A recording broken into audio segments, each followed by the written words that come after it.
Selamat pagi Bapak dan Ibu yang terkasih di dalam Tuhan. Kita akan memuji dan bersama-sama merenungkan kebenaran firman Tuhan. Tapi sebelumnya mari kita berdoa. Bapa di surga, terima kasih Engkau baik dan kami boleh ada sebagaimana kami ada sampai hari ini. Tuhan, kami akan mengawali hari ini dengan memuji Engkau dan merenungkan kebenaran firman-Mu. Layakkan kami semuanya Tuhan. Engkau membela kebenaran firman-Mu, Engkau mempermuliakan nama-Mu sendiri. Dan di dalam nama Tuhan Yesus Kristus kami berdoa, mengucap syukur dan alaskan doa ini. Haleluya. Amin. Terima kasih Tuhan buat anugerah-Mu yang dahsyat buat kami. Kami ingin meninggikan nama-Mu dan memuliakan nama-Mu. Haleluya Yesus.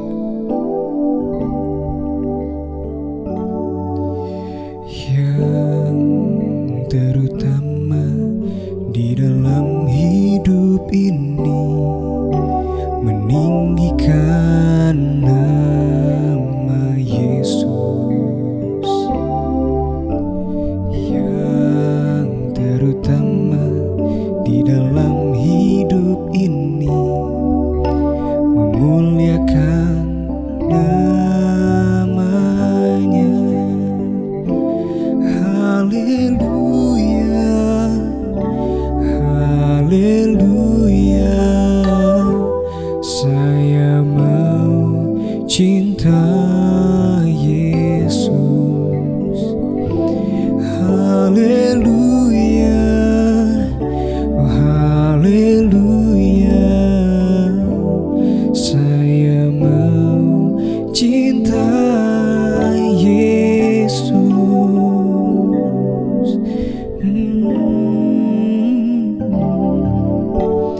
Yang terutama di dalam hidup ini, meninggikan nama Yesus.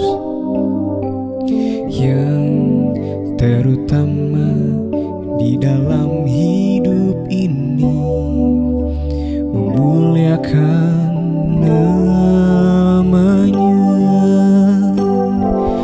Haleluya,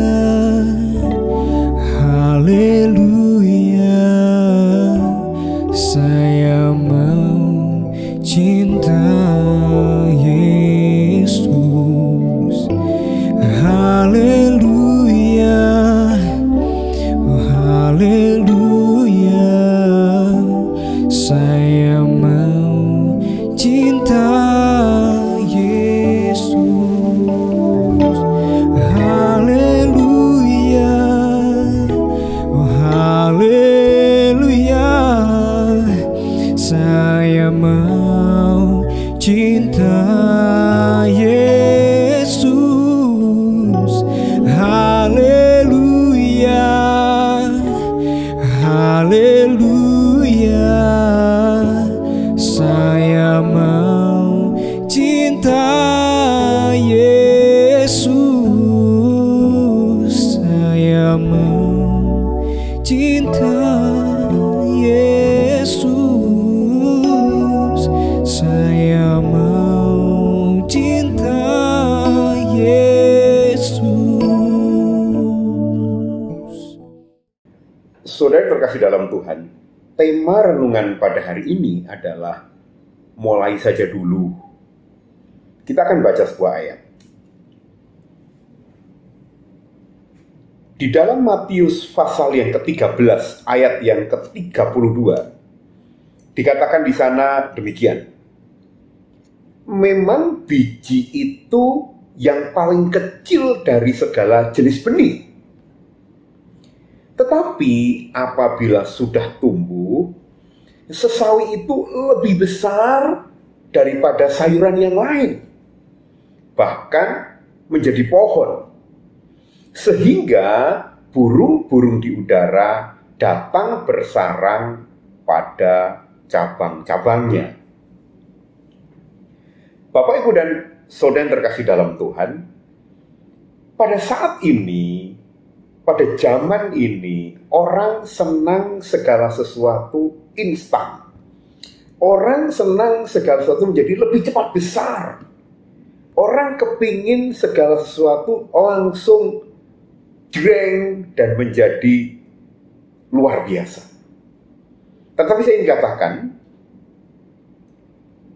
di dalam situasi yang seperti ini, ada beberapa orang yang menginspirasi kita sesungguhnya dengan mengatakan begini. You don't have to be great to start, but you have to start to be great. Anda nggak perlu menjadi besar dulu untuk memulai, tetapi Anda harus memulai untuk menjadi besar. Begitu ya. Dan ini bukan hanya terjadi di dalam dunia sekuler, di mana orang berdagang ingin menjadi cepat besar, orang mendirikan usaha ingin menjadi cepat besar, tetapi bahkan di dalam bidang pelayanan kepada Tuhan, orang berpikir bahwa ketika saya melakukan sesuatu pelayanan kepada Tuhan, maka apa yang saya lakukan harus sesuatu yang spektakuler. Bapak Ibu sekalian, saya mencoba mencari tahu, kira-kira apa sih alasan orang ingin menjadi langsung besar atau bergerak ketika dia memiliki sesuatu yang sudah menjadi besar dan menjadi heboh. Yang pertama alasannya adalah orang lebih suka melihat kehidupan orang lain atau ada rasa iri. Waduh, dia hebat. Jadi aku memulainya harus seperti dia dulu. Karena kalau enggak, ya enggak hebat. Yang kedua, orang seringkali tidak mau menghargai diri sendiri. Aku mah apaan tuh? Aku ini siapa sih? Aku tuh nggak punya apa-apa. Bagaimana mungkin saya melayani Tuhan? Ini pekerjaan yang besar. Atau orang akan mengeluh. Hidupku ini tidak seberuntung dia. Hidupku tidak sehebat dia. Aku nggak layak melayani. Aku nggak layak untuk melakukan pekerjaan ini dan itu. Dan yang keempat, orang seringkali merasa selalu kurang. Coba saja kalau saya bisa main gitar seperti dia, aku akan melayani Tuhan. Coba saja kalau aku punya kendaraan mobil, aku akan besok setiap Jumat. Coba saja kalau aku punya kemampuan menyanyi dengan baik, aku buat rekaman, aku buat CD, aku akan masukkan di berbagai media sosial, kemudian semuanya itu akan aku gunakan untuk kemuliaan dan melayani Tuhan. Jadi orang berpikir, ketika dia ingin melayani Tuhan, maka aku harus menjadi seperti sesuatu dulu.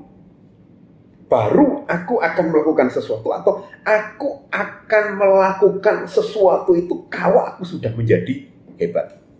Bapak, Ibu, dan saudara yang terkasih dalam Tuhan, mari kita melihat hal ini dari pandangan atau kacamata Alkitab.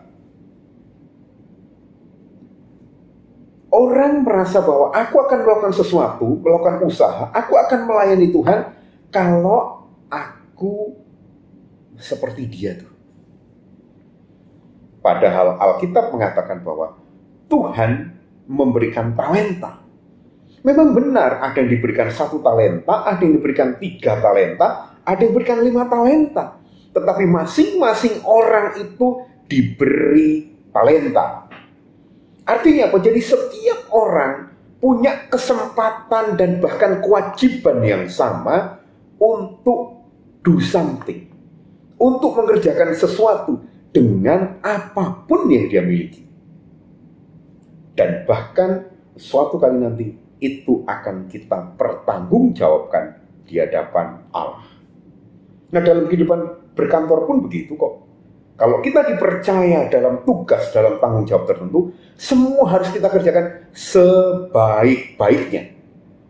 Karena akan ada penilaian atas apa yang kita lakukan.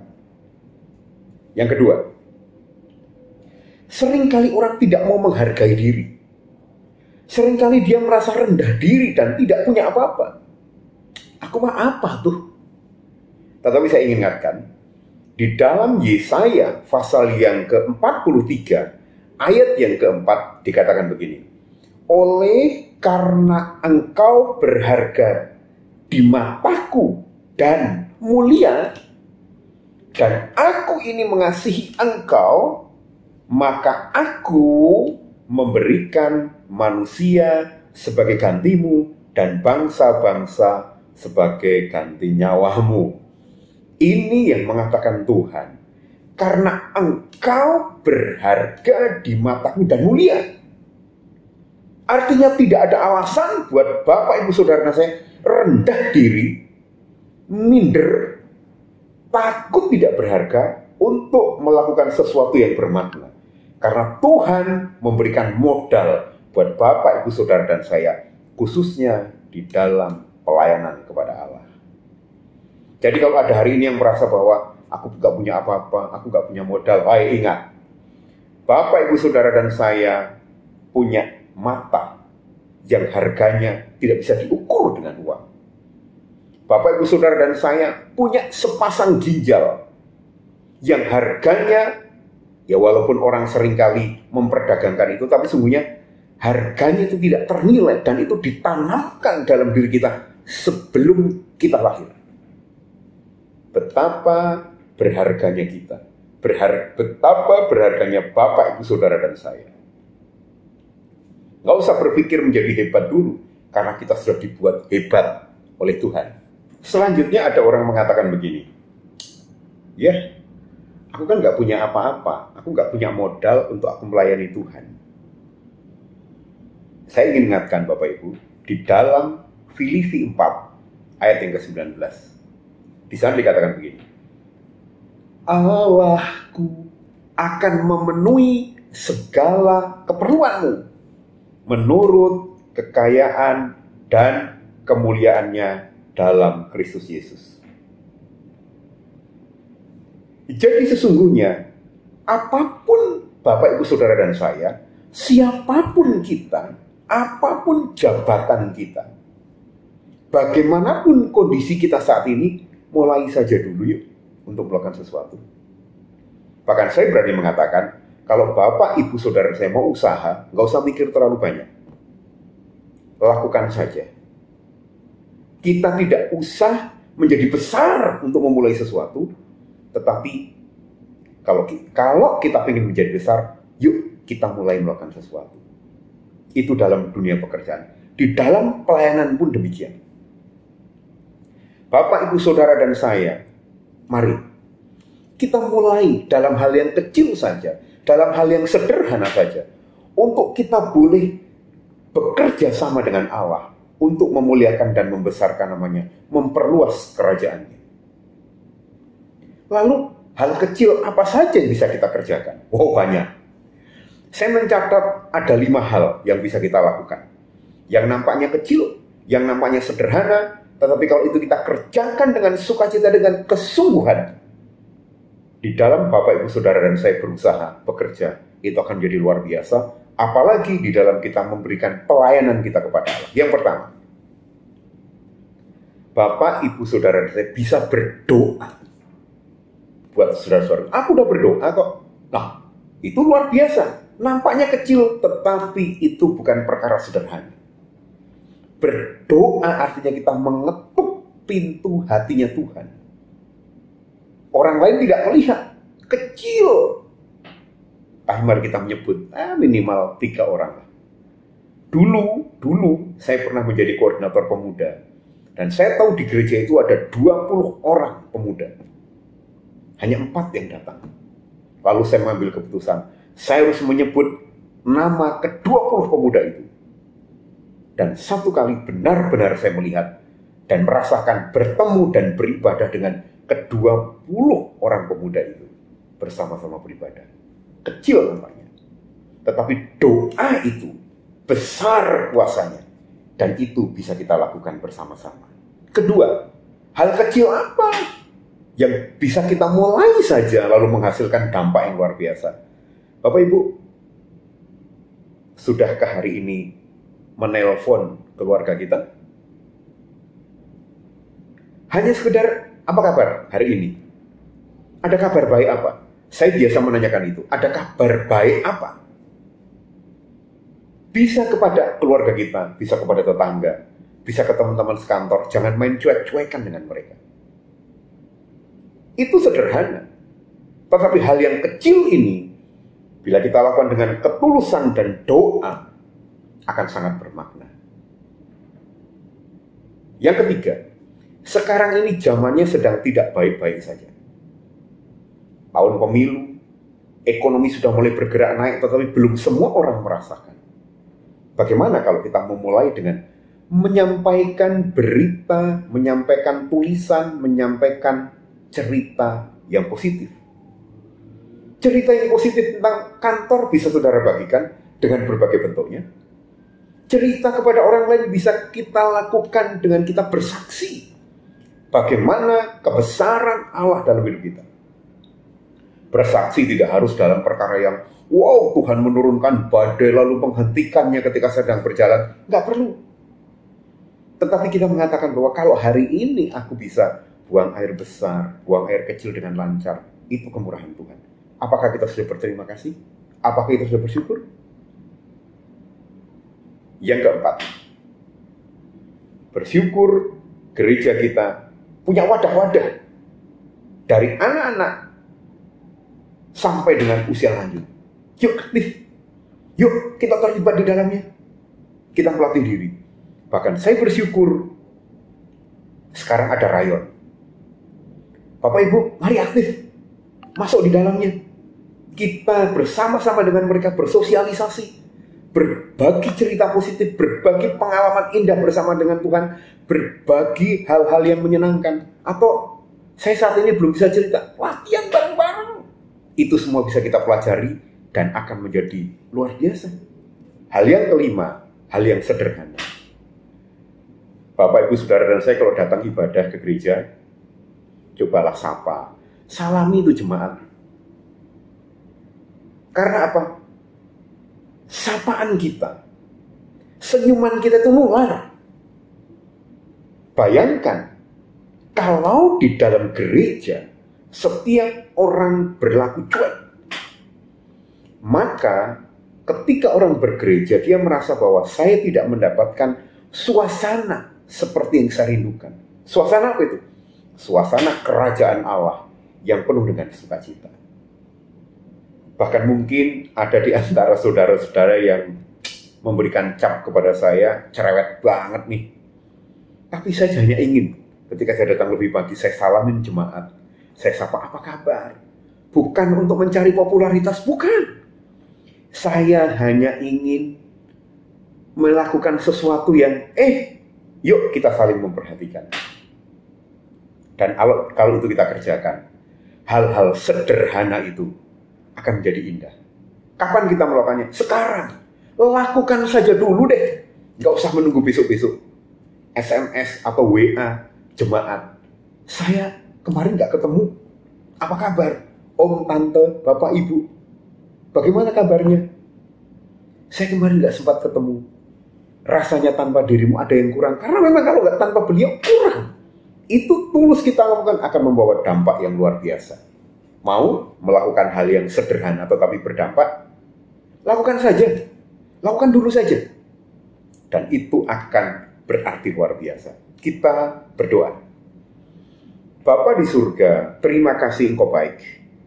Mampukan kami, maukan kami untuk melakukan hal-hal yang meskipun sederhana, tetapi berdampak luar biasa untuk hormat bagi nama-Mu. Melalui hal yang kecil, sapaan kami, WA kami, cerita positif kami, ataupun senyum kami. Terima kasih Tuhan. Di dalam nama Tuhan Yesus Kristus kami berdoa, mengucapkan syukur dan alaskan doa ini. Haleluya. Amin. Semangat berkarya, lakukan saja hal yang sederhana. Dan itu akan berarti hebat, luar biasa, dan semuanya untuk kebesaran dan kemuliaan nama Tuhan. Tuhan Yesus memberkati, semangat berkarya. Di dalam Yesus